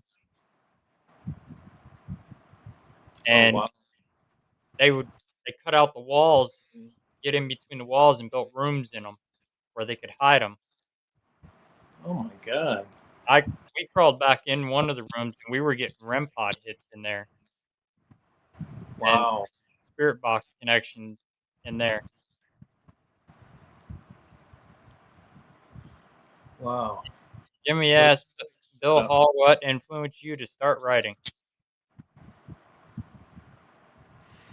Uh, well, I always wanted to write a book, but Lindley Street was a story that was compelling enough to hold my attention and interest to really, want to see it come to light, to tell the story of what happened there. And Granzer asked Bill Hall, have you done any research on Aleister Crowley, once called the most evil man alive? Many years ago, to be honest with you, I probably forgot more than I remembered. Um, I don't know about the evilest man, but then again, others probably know better than me. Granzer said, Russell and Bill, interesting you say that, Russell. I used to ask about any of these paranormal researchers, mediums who were in the San Fran area if they would ever go investigate where. The Church of Satan was founded in 1960 to the 1990s. Mhm. I've heard of that, the Church of Satan.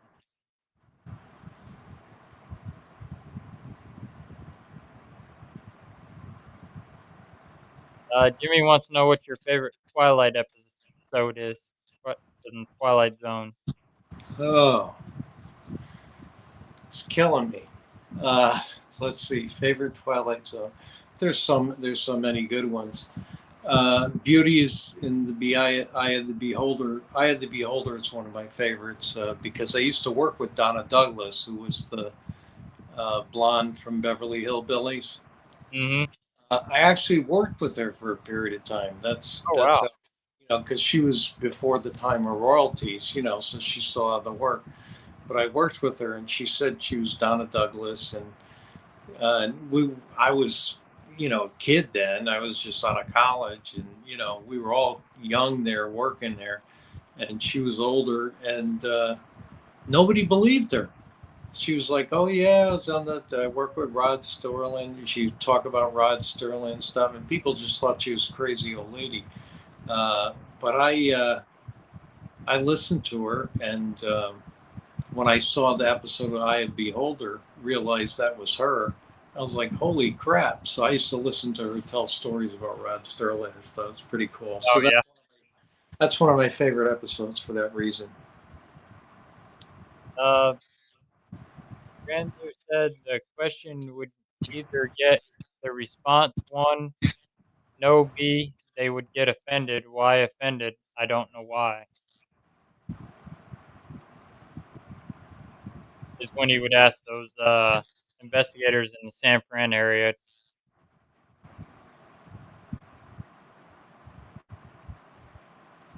They would get offended, I guess. Huh.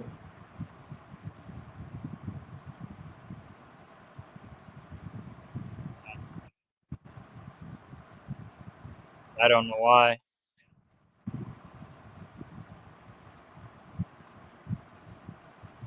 And he asked, Bill, which is your favorite Kolachek the Night Stalker episode? Oh my goodness. I don't know. As a kid, I liked them all. Um,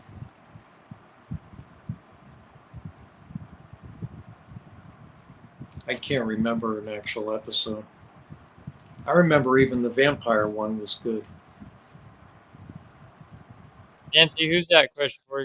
Yes, that was the one with the people in zoos, right? Oh no, that's a good one. But no, this was the one. I had the Beholders where um, Donna Douglas. Everybody's got a pig face except for hers, and so she's got a. She's having an operation to try to make her beautiful again. Jimmy asked, Bill Hall, tell us about the time you went to cemetery and investigated with your friend. Oh yeah, I remember we were at a cemetery hanging out, and we decided to go to the look at the gravestones, get the name of somebody, and try an experiment. And we went to Stone. It had a picture of the person and stuff, and her name was Mary. I remember. And then my car was on with the radio station on static because we're talking the '80s, and it was on static. We let it play static for about 20 minutes before we tried it, and then we would say on the count of three, Mary, speak if you can hear us, So we counted to three, and then we said that. And right when we ended, the radio came on, and then went off to static again. And that kind of that was uh, that was interesting. I wish it happened again where we could, it's so hard when something happens once, but the Right. timing is incredibly weird. Which is neat too, because back then we didn't have spirit boxes, so you had to use those radios like that. Yeah, yeah, Which is and good. Back then, those radios were better made than what they are today. The just get oh yeah, static. oh yeah, no question. Except for like KD's boxes, he's actually made them to where that's all you hear is static now. You don't hear radio coming through.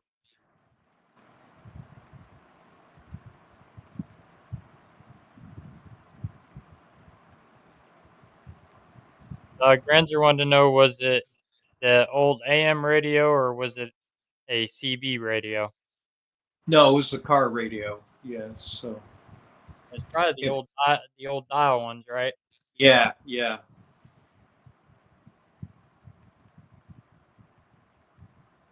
Those radios, you couldn't break them. Those things were indestructible. Oh yeah, yeah. They were solid.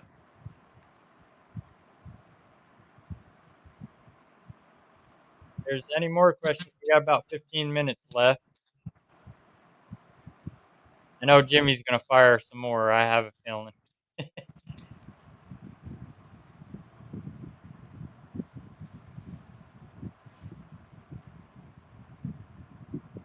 Granzer said, Bill Hall, remember in the 1970s where someone said if you played the record backwards, it was the devil talking to you. Oh yes. Uh, there was a there was a big thing about playing records backwards, as you probably remember. Yep. Not just the Beatles, but it was they were playing everything backwards. They didn't like Journey's cover was no good because it was a fertility symbol, and there was Yep. just. Um, and I actually went to one of the uh, lectures about it where I was defending rock and roll, but that was something I wouldn't do today. But as a college kid, I felt I had to represent rock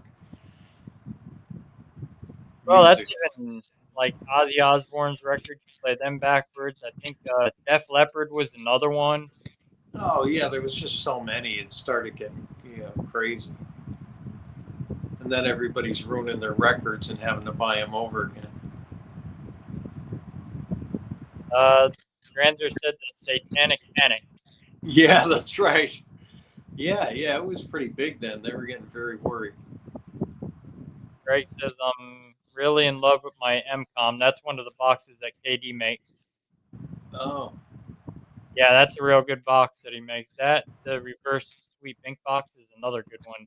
Everything is swept in reverse. All your words are even in reverse. So if you're getting something speaking a forward sentence, you're actually talking to something. that's pretty cool. Jimmy asked Bill Hall, what about the phantom phone calls from the train? Yes, there was a case with a train crash where they were trying to locate this gentleman that was on his way to meet up with his fiance. They were going to get married, and the train had crashed, but they found out that he died instantly when the train crashed.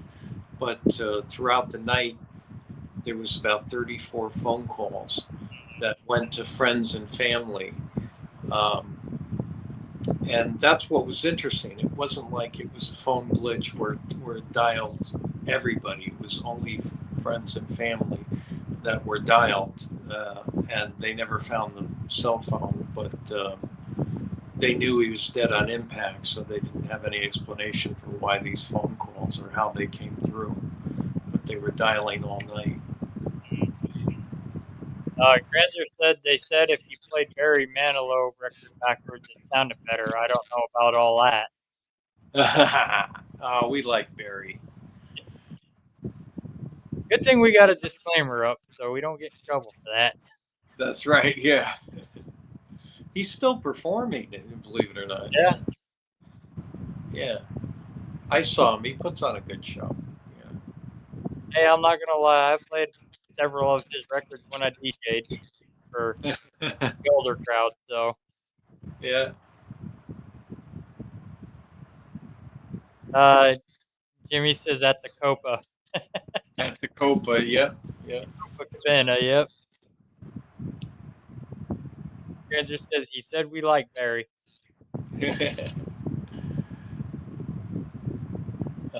Jimmy's singing. Yep, he's singing the Copa Cabana song. He'll be singing that all night until he crashes Oh, again. I know that's a hard one. Yeah.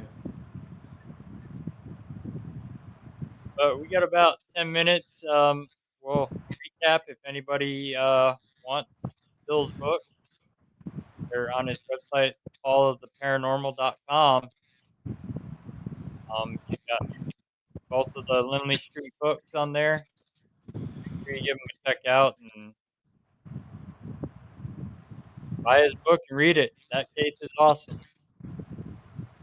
Thank you. Jimmy wants to know, Bill, what's your favorite song that tells a story?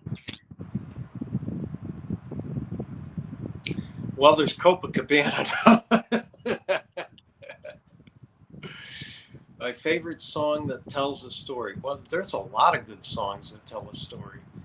Um, an unexpected one is "Going Down," which is a song by the Monkees, and it's about a guy who's going to commit suicide and then decides not to. Okay, yep. How's that? There's a bizarre answer. Granzer says, Bill, is there another haunted house region that you believe should get more attention but does not? Well, I really think Litchfield County, that whole area is like a paranormal flap area, and it's like a mini Skinwalker Ranch light, but it doesn't get enough attention, and it was the site. Well, if you follow that road, you go to where the Hudson Valley UFO sightings took place. And there's just historically so much activity in that area. So, yeah, definitely, I would head there. Jimmy says that's why I thought of that. Oh yeah, yeah. Nancy said Edmund Fitzgerald,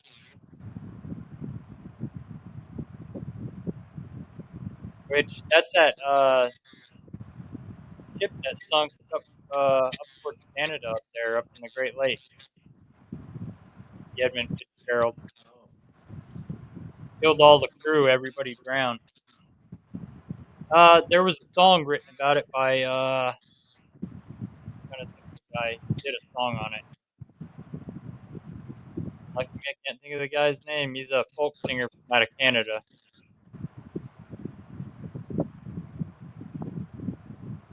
Can't think of his name now.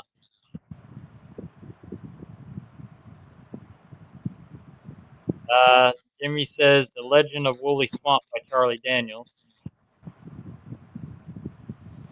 Yeah, there you go. Greg Yeah, Cost wants to travel know. one down to Georgia. Yeah, that's a good story one. Greg wants to know: do you do autographs, Bill? Yes, any book you purchase, I personally will sign. Yeah, I enjoyed doing that. Yeah. Granzer said, "Wow, that's going deep in the crates with the monkey song."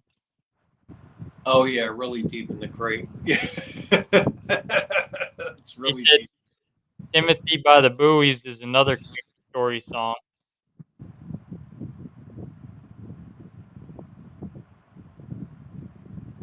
Jimmy says, "I hear Sheet Squatch likes Girl Scout cookies." Well, I better stay away from mine. That would be scary if somebody took them. Greg says, "Do you sign them?" Yes, yes, I signed them all. There we go. Gordon Lightfoot. That's who sang that song on the Edmund Fitzgerald. Okay. Yeah, Granzer, it's Gordon Lightfoot. He was a Canadian folk singer. So, will you sign these books for these good people? Yes, only if you're a good person, but I trust you're a good person if you order a book. UFO by Jimmy Sullivan. And speaking of whatever happened to Jimmy Sullivan,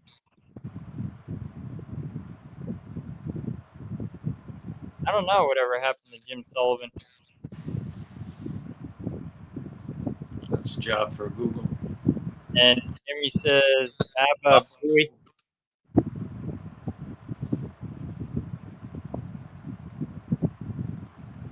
Jimmy says, I'll sign them too for an extra 25 cents. which I'll have to end up paying them, so don't worry about it. Greg says, I saw her twice in the UP of Michigan, Edmund Fitzgerald. Yeah, I think she was a big cargo tanker that sunk. He was hauling freight, and I guess the whole crew drowned. They never made it out. Well, you know how them waters are up there, and that area, Jeez. they're frigid, cold water.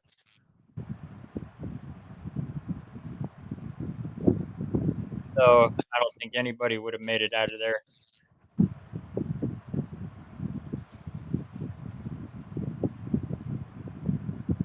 That's like my cousin Ed. He was on that Navy ship that got attacked by the Japanese, and that sunk. They ended up in the water, Oh, jeez. and he was out in the water keeping his buddies afloat and waiting for a rescue.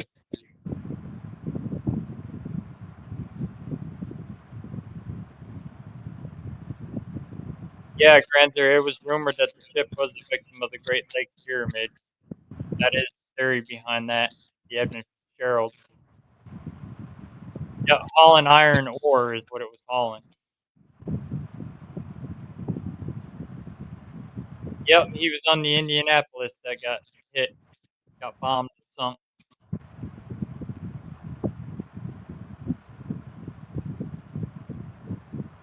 Jimmy says, for you and your family.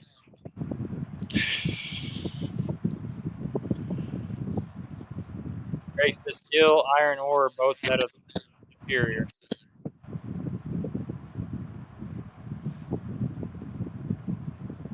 Which, yeah, that's an interesting story that Edmund Fitzgerald.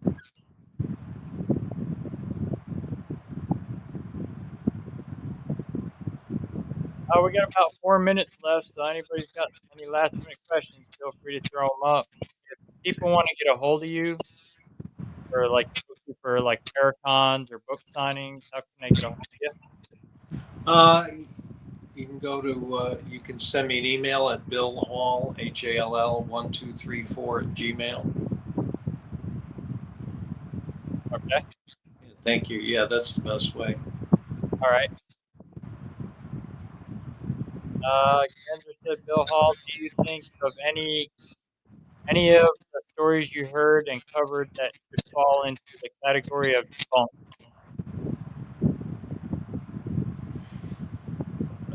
Anything I've covered that fall into the category of debunked?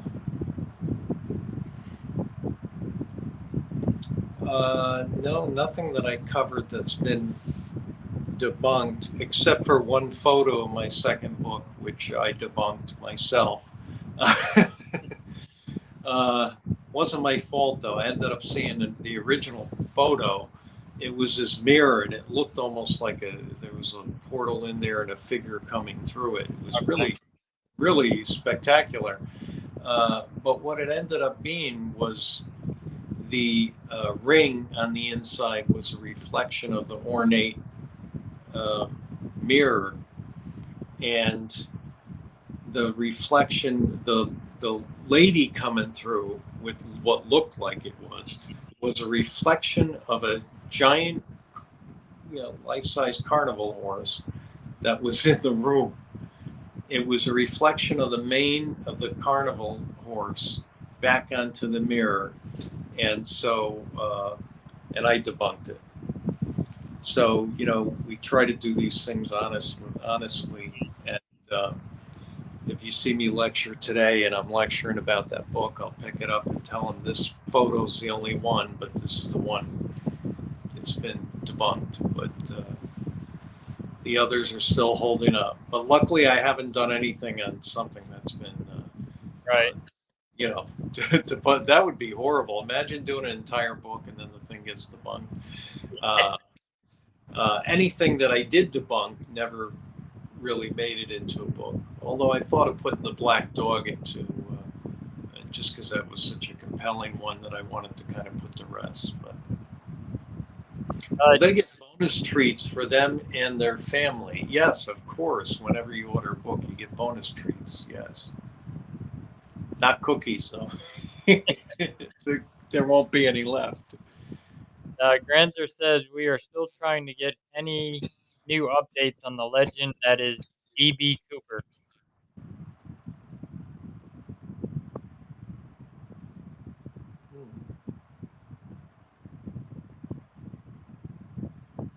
And he said, I wish Flight 19 would get debunked.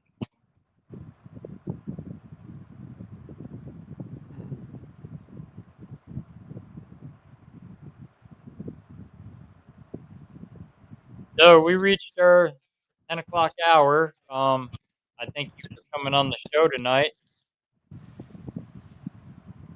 It, All right. Well, thank you for having me. it was very informative, and everybody make sure, again, grab your books. Read about this case if you're not familiar with it, what Ed and Lorraine worked on. The Rusty case. So be sure to check it out. The link is in the chat. It'll be also still on the replay as well. So again, Bill, thanks for coming on. If you want to hang backstage for a minute, I'm going to close the show out. I'll be with you in All just. right. Thank you, everybody, for listening. Thanks everyone for tuning in tonight. Hope you guys enjoyed the show and about the book and everything. Um, Next week, my guest is Cam Paranormal. They're a group out of down near Oklahoma in the Arkansas area. They're going to be my guest next week. And we will see you again next Saturday night, same time, same channel. Soon as I get the link, I will be a guest on a podcast tomorrow at 3 o'clock p.m. Central with Diego, the podcaster. So, soon as I get the link for it, when it's live, I will post it on my page. So, check out Beyond Life Paranormal Research Missouri, Cold Spotters Missouri, or if you got me as on my personal page on Facebook, check it out there. And we will see you all next week. Stay safe, stay humble out there, and everybody have a happy Easter. You kids don't eat too much candy, and we will see you again next week. God bless everyone.